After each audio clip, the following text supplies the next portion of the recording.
Bismillahirrahmanirrahim. Assalamualaikum warahmatullahi wabarakatuh. Perkenalkan, nama saya Erlan Bayu Sulistyo. Saya dari angkatan 2019 Teknik Elektro kelas C. Nah, kali ini saya akan memperkenalkan tentang op-amp, yaitu op-amp penguat operasional. Nah, penguat operasional ini adalah suatu rangkaian penguatan yang lengkap dalam bentuk sebuah IC. Nah, penguat op-amp memiliki sifat-sifat yang terdiri dari 4 sifat, yaitu yang pertamanya ada penguatan tegangannya sangat besar, kedua ada impedansi masuknya sangat tinggi, yang ketiga ada impedansi keluarnya rendah, yang keempat ada karakteristik frekuensinya lebar. Nah, dilanjut ya, yaitu ada terminal atau kaki op-amp. Nah, terdiri dari cara memberi dayanya, yaitu ada yang satu supply dan juga dua supply. Nah, di kali ini yaitu ada mempunyai 8 kaki. Nah, untuk kaki 1 dan 5-nya yaitu ada offset 0. Yang kaki 2-nya ada masukan membalik atau inverting input. Kaki ketiganya itu masukan tak membalik atau non inverting input. Yang keempatnya itu ada tanah atau ground. Yang keenam ada keluaran. Yang ketujuh itu satu tegangan positif. Yang kedelapan itu tadi gunakan. Lanjut saja, nanti ada op-amp 741. Nah, mempunyai beberapa versi yang berbeda di belakang angka 741 ini. Ya, seperti yaitu ada 741A, 741C, 741E, dan 741N. Huruf-huruf berbeda di belakang angka 741 tersebut membedakan pada penggunaan tegangannya, yaitu dengan temperatur range, noise level, dan karakteristik yang lainnya. Yang lebih dominannya itu yang dipakai adalah IC op-amp 741C.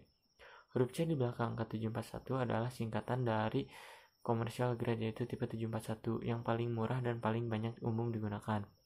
IC op-amp 741C mempunyai penguatan tegangan loop terbuka sebesar 1 juta dan impedansi input yaitu 2 mega ohm. Dan impedansi output 75 ohm dan mempunyai unity gain frekuensi sebesar 1 mega ohm. Nah, selanjutnya ada satu daya. Nah, untuk terminal dan outputnya itu ada max VO nya sama dengan plus VSAT, dengan min VO nya itu ada min VSAT. Nah, VSAT nya itu adalah di bawah tegangan supply antara 1 sampai 2 volt. Awal disebut penguatan atau gain terbuka karena tidak ada umpan balik antara terminal input dan terminal output, dibiarkan terbuka. Misalkan V supply plus minus 15 volt, maka VSAT-nya plus minus 13 volt. Nah, perbedaan tegangan masuk atau AD. Nilai awal sebesar 200.000. Penguatan AD dibatasi maksimum plus minus mu V. Misalkan awal sama dengan 200.000, V-nya sama dengan plus minus 13 volt. Nah, AD-nya sama dengan plus VSAT per awal sama dengan plus 3V 3 volt per 200.000 sama dengan 65 mu. Nah, terus yaitu ada AD sama dengan plus VSAT per awal sama dengan min 13V per 200.000 sama dengan min 65 mu. Apabila tegangan masuk berbeda antara min 65 mu V lebih kecil sama dengan AD 65 mu V, op-amp berlaku sebagai penguat secara linear dan berlaku, yaitu rumusnya adalah VO sama dengan AD AOL. Nah, untuk kesimpulannya yaitu tegangan output berada pada salah satu batas plus VSAT atau VSAT min VSAT. Yang keduanya, kesimpulan keduanya, untuk mempertahankan VO tetap berada pada batas-batas ini, maka perlu dipada putar balik. Karena AD nilainya sangat kecil atau tidak mudah untuk mengukurnya, maka untuk kepentingan praktis AD sama dengan 0. Bisa dilihat ya di tabel di bawah ini. Selanjutnya ada penguat operasional ideal. Penguat operasional ideal adalah penguat diferensial ideal. Sifat-sifatnya sebuah penguat operasional ideal yaitu satu, ada penguatan tegangan tak terhingga atau bisa disebut G V sama dengan unlimited. Nah, impedansi masuknya tak terhingga Jadi arus masuknya sama dengan 0. 3 yaitu ada impedansi keluarnya sama dengan 0. Keempat itu ada karakteristik frekuensi rata dan membentang dari frekuensi 0. Nah, untuk penguat operasional praktis atau yang tidak ideal, dalam praktiknya tidak ada penguat operasional yang ideal. Namun demikian, sebuah penguat operasional praktis seringkali dapat dianggap seolah-olah memiliki sifat ideal. Nah, di dalam op-amp ada non-inverting input dan juga ada inverting input dan juga untuk keluarannya ada output. Nah, untuk inverting op-amp yaitu inverting untuk konfigurasi di mana masukan positif menghasilkan negatif atau masukan negatif menghasilkan keluaran positif. Nah, non-inverting amplifier. Non-inverting ini untuk konfigurasi di mana masukan positif menghasilkan keluaran positif atau masukan negatif menghasilkan keluaran negatif, seperti halnya pada rangkaian inverting. Nah, di sini pun akan ditunjukkan rumus gain dan rangkaian ini.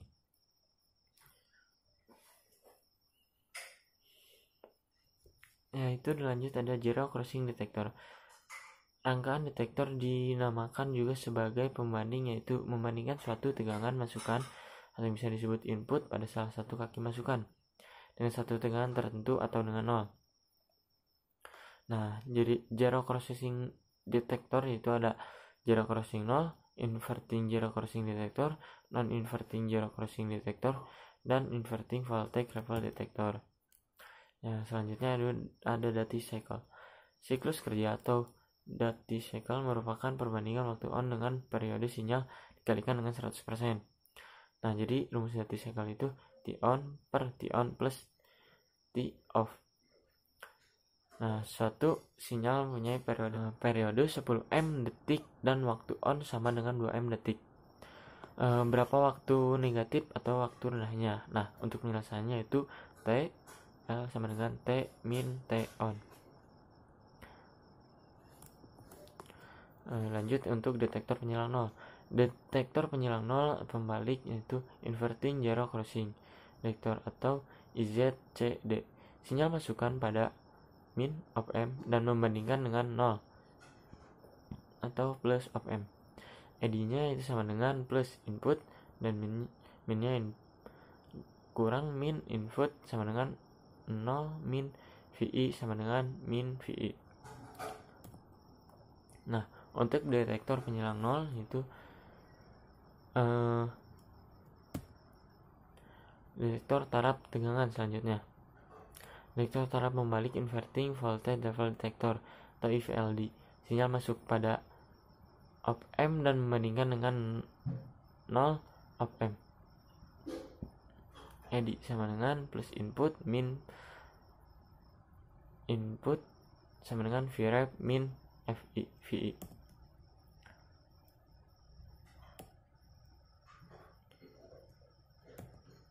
Nah, selanjutnya ada rangkaian tegangan ref. VREF yaitu dengan rumusnya adalah VREF sama dengan R2 per R1 tambah R2 dikali dalam kurung plus V. Nah, seperti itu rumusnya. Ya, dilanjut yaitu ada penguat pembalik atau inverting amplifier. Nah, karena arus yang masuk ke terminal op-amp sama dengan 0, maka I melewati RF sehingga timbul tegangan pada RF, yaitu VRF sama dengan IRF.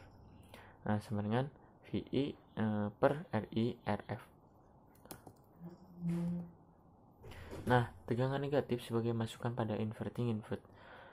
Untuk dekatnya RF sama dengan 250K, RI sama dengan 10K, EI sama dengan min 0,5 volt, dan RL sama dengan 25K. Nah, di sini ada tegangan AC sebagai masukan pada inverting input. Nah, selanjutnya itu ada rangkaian penjumlah membalik inverting atau bisa disebut inverting adder. Dengan 3 masukan op-amp yaitu V1, V2, V3, maka dirumuskan jika R1 sama dengan R2 sama dengan R3 sama dengan RF. Selanjutnya itu ada rangkaian pengikut tegangan yaitu voltage follower. Nah, sebanyak R di mana maka R1 sama dengan R2, R3 sama dengan R. Maka hasilnya itu VO sama dengan kurung V1 tambah V2 tambah V3 tambah Rn per N. Nah, untuk yang ini selanjutnya ada penguat tak membalik atau non-inverting amplifier. Karena arus yang masuk ke terminal op-amp sama dengan 0, maka arus I berasal dari VO melewat RF sehingga timbul tegangan pada RF, yaitu VRF sama dengan I, RF sama dengan VI per RI RF. Nah, selanjutnya ada rangkaian penjumlah tak membalik atau non-inverting adder dengan menggunakan prinsip superposisi untuk mencari tegangan masukan pada masukan plus op-amp didapatkan.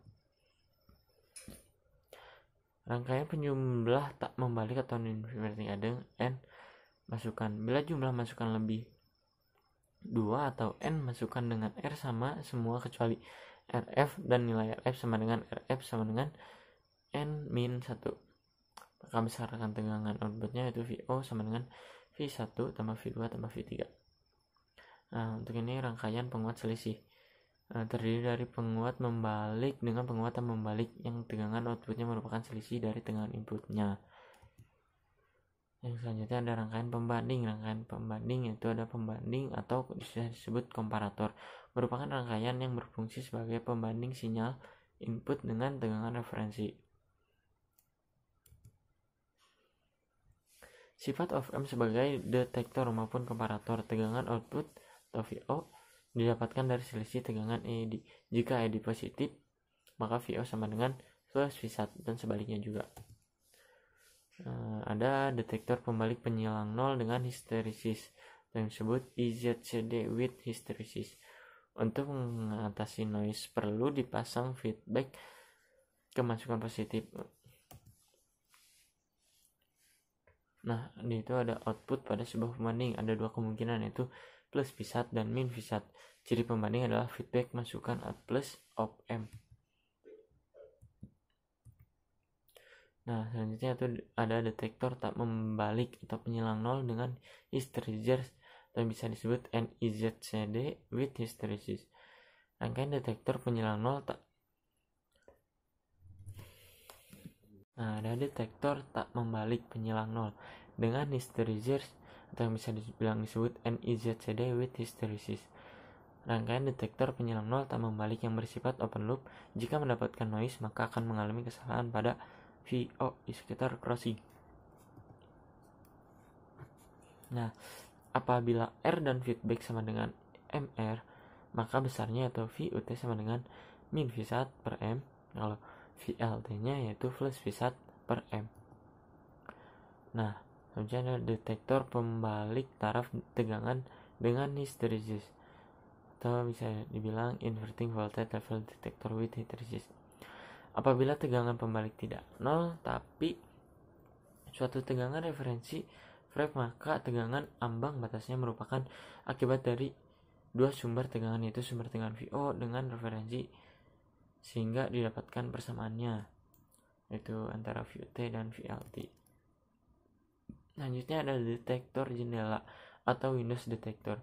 Nah, detektor jendela adalah rangkaian komparator di mana hubungan tegangan input dan tegangan output membentuk suatu jendela. Nah, detektor tak membalik taraf tegangan dengan hysteresis atau non-inverting voltage level detector with hysteresis. Apabila tegangan pembanding tidak nol tapi suatu tegangan referensi VRF, maka tegangan ambang batasnya merupakan akibat dari dua sumber tegangan itu. Nah, mungkin segitu saja yang bisa saya sampaikan. Mohon maaf apabila banyak kesalahan yang telah saya ucapkan atau telah saya berikan tentang materi ini. Mohon dimaklumi karena saya masih belajar. Dan sekian saja dari saya. Wassalamualaikum warahmatullahi wabarakatuh.